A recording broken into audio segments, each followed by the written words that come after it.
Do you struggle when it comes to sex?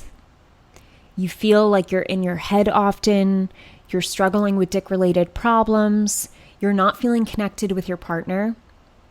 My sex meditations will help you through this. I've created a series of meditations that I'm going to add on to on a monthly basis, and this subscription is available to you now. So go to the show notes, click the link, sign up for sex meditations, and enjoy. I hope it helps you. So if she seems like she's not that into it, maybe it's because she needs to have her style of sex that she enjoys more prioritized and more balanced in your relationship.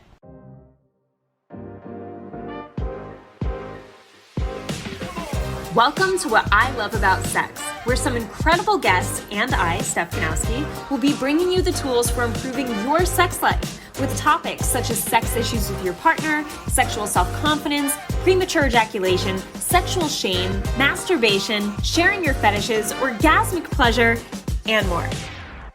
Sex is still so taboo, and I personally believe that by improving our understanding and communication skills around sex, we can enhance our own self-pleasure as well as deepening our long-term romantic relationships.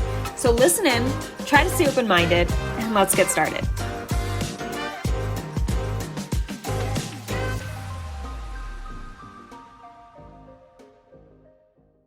Hey guys, welcome back to another episode of the podcast. I'm going to start by telling you a story of a client of mine, and it's going to lead to a really interesting lesson for a lot of you. So my client is very much into the exciting parts of sex, right? The exciting type of sex, the newness, the different, the intense, just like that intensity of like, holy shit, I can't believe we're trying this. I can't believe we're doing this. And he really enjoys that. He prefers that type of sex.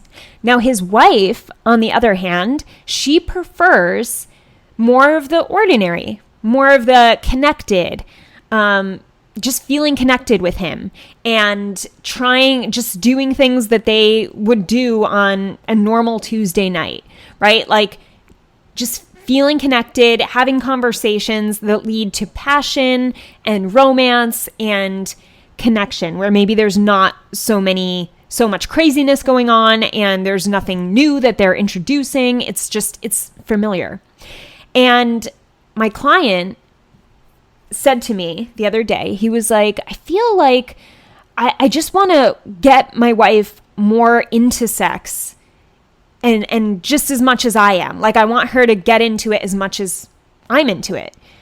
And I'm not sure how to get her blah, blah, blah. And I was like, wait, it's not that she's not into it. You guys are having sex pretty often, pretty frequently. And they've worked very hard and come a very long way in their marriage to get to this point. I'm really proud of both of them. They're both awesome.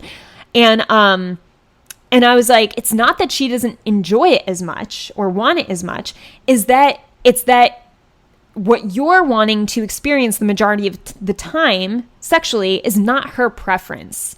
It's not the style of sex that she enjoys most. So if she seems like she's not that into it, maybe it's because she needs to have her style of sex that she enjoys more prioritized and more balanced in your relationship. And he was like, oh shit, I never thought about that. So it brought us to the conversation of novelty and familiarity. All right.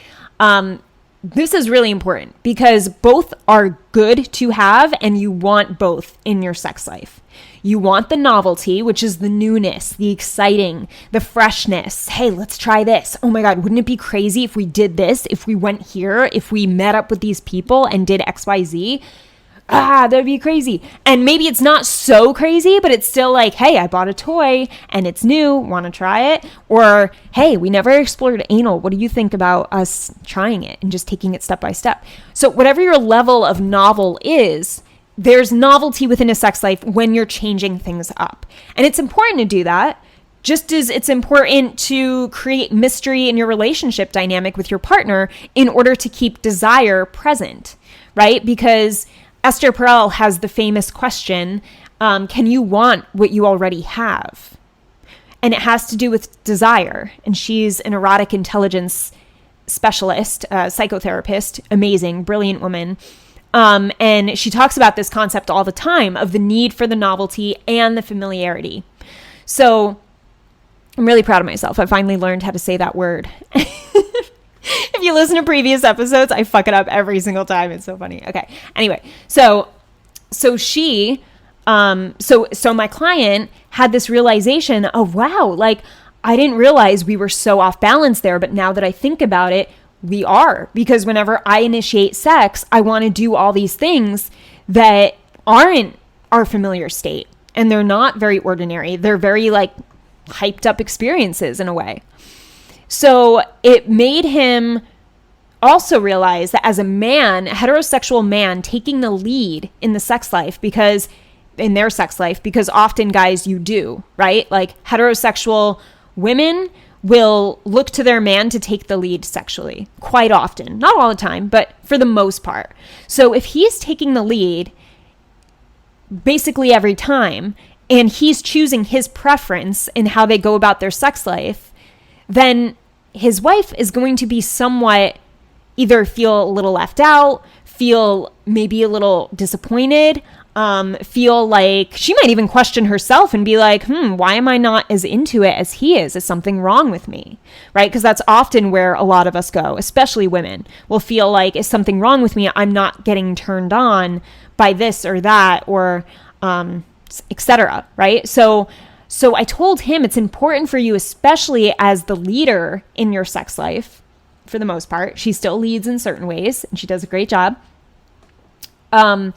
Like as the leader, he has to be very aware of that, right? So I basically told him, hey, don't you feel bad or guilty for wanting to try new things and have these exciting forms of sex to introduce new parts of your sex life or new things to your sex life. That's great. And it's very important to keep things, changing. You want to change your sex life over time because our bodies change, our relationship changes over time, our preferences change. So change is good. But you also want to keep the familiarity, the ordinary. It creates this feeling of safety, security. And this is very important also. So you want both, because especially for women, especially in their dynamic with him being exciting in the exciting place and wanting to explore, if she's always exploring a lot more and doing exciting, crazy things a lot more, she may not feel safe with him sexually. And this actually was played out in recent actions, which shows that it's probably true. Just kind of having little doubts here and there. I'm not going to give too much detail, but definitely showing signs of hesitation. So it was a great reminder for him and hopefully for them. I'm waiting to hear back what her thoughts are, his wife, on how important it is to prioritize both of their preferences. And regardless of what their preferences are, even if they both did prefer novel types of sex, it's still important to have some sort of routine also in your sex life to create that safety dynamic. And as I said, especially for women, that safe feeling is very important. And it can go a long way helping your woman feel very safe and connected to you on a frequent basis in order for her to want to explore and try things. Because I feel like for most women, if they don't feel a certain level of safety, they will not explore anything. If you're currently feeling stuck with a sex-related challenge, maybe it's a challenge you have yourself around masturbation, DE, erectile dysfunction, PE, or maybe it's your mismatched libido with your partner that's causing a lot of frustration in your relationship, and you don't know what to do about it, and you feel like you need a game plan. Well, my VIP intensive is that game plan. It's a deep dive intensive call with me where afterwards I create a game plan with you that's specific to your needs, so you walk away knowing the exact steps to take. If you want to sign up for a VIP intensive, all you have to do is go to the link in the description below of this show, and you can sign up and schedule your time with me right there. Can't wait to see you and talk to you and help you. And I feel like I bring this up often, especially when it comes to anal. I get so many questions of guys asking me, hey, how can I introduce anal into my sex life? She never wants it, right? And I'll say, well, how did you initiate? And they'll say something like, well, I bought a toy. And I'm like, no, like, you cannot start with a toy, right? You have to start with introducing the idea, maybe touching a little bit down there, maybe not even touching her ass yet, her actual asshole. Like maybe you're grazing the area around it, or maybe you're just touching more of her butt, right? Maybe you're just, maybe you start by touching her in more places below the waistline, right? And that's your first step. You have to understand, where am I now with my partner and what is the appropriate next step for trying something new? You can't go 0 to 100 and freak your partner out, right? You got to start where it makes sense for you both to start. So I want you to walk away from this show understanding that, oh wow, the novelty is important just as the familiarity is important. And ask yourself, do I have both in my relationship right now with my partner? And how do we have both? Get clear on what makes you believe you have both, right? Because examples are really awesome just to help you solidify your thinking. And then ask yourself, do we not have both? And why do I think that is? And maybe you're the one who feels intimidated trying something new. I know that a lot of men often feel like if it's not broke, don't fix it, right? A lot of guys live by that mentality. I don't think it's as popular as it used to be, but there's definitely this feeling of, let me just keep doing what I'm doing if I know it works, out of fear of rejection, or because they feel safe in that decision or taking that action, so they don't have to risk rejection by going about it that way. So it does make sense, but it is important, like I'm saying, to change things up. There are actually a lot of women who express, probably more than men think, express that they are actually bored in their sex life. Part of that, I'm sure, is the orgasm gap, where not enough women are having orgasms compared to men during sex encounters. And this is partially due to women not understanding their own bodies and not communicating this to their male partners.